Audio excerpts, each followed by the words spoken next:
I was facilitating funerals and memorial services almost every single day of the week, 7 days a week for nearly 10 years. Listening to people stand up night after night after night talking about their dead friends and how wonderful they were and what they had learned from them.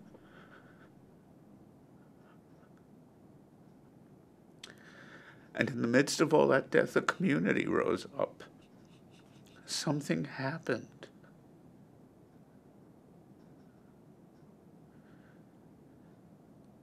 That I don't think can ever happen again, except one of the reasons I want to do this film is because I want it to happen again.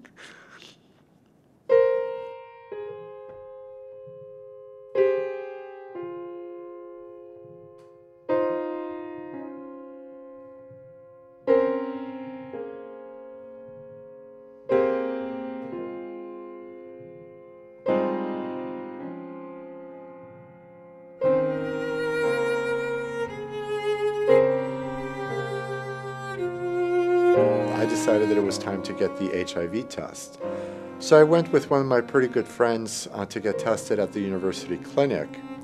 And then we went back together to get the results of the test. And for him, they gave him his results in the waiting room.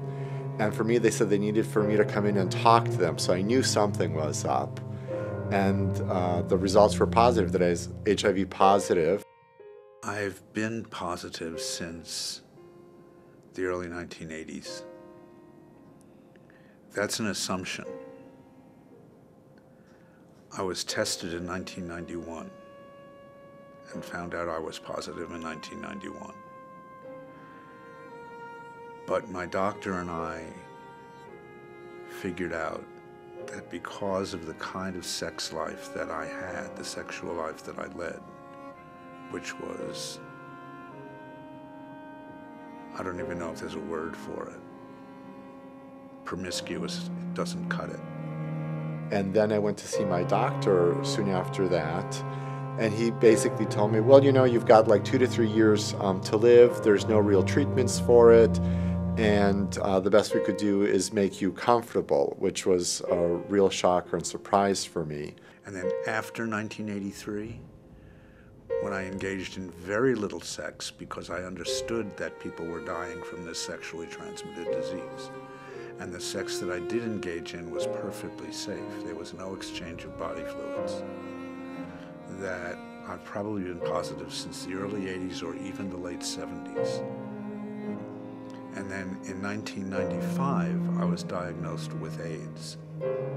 And since I was in the middle of graduate school getting my PhD, I decided, well, you know, I'm healthy now, I should continue proceeding towards my degree, see how things go.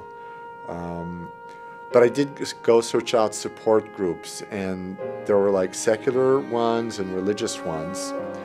And the secular group was very great. You know, I liked meeting the other guys who were there in the group. It was led by a therapist. At this point, everyone who I stayed in touch with from that support group, they're all dead, they're all gone, they've all passed away. Back then in like either the 80s or the early 90s.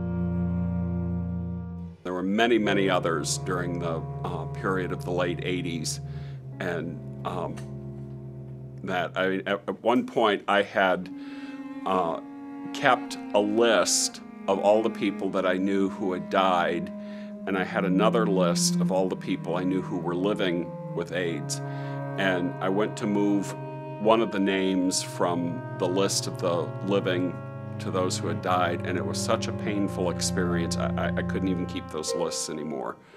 But I suspect it had to be well over 50, probably more like 100 people that I knew that were my close friends that passed away during that period.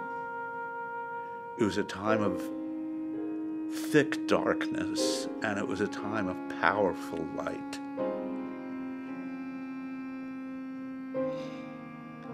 It was a time when the body was dying and the spirit was growing and living more and more and more and more. You know, when I say it was the worst of times and the best of times, I had been a nurse for 24 years when I started working at Illinois Masonic, and I never felt more like what I went into nursing for. Taking care of these guys that had HIV and AIDS made me so proud to be a nurse, and to me, taking care of them was why I went into nursing. The rate of infection is alarming at this point. Like I said, it's because these young people are into their sexuality. They haven't seen 50 to 75 of their closest friends die of this illness, and they have no concept.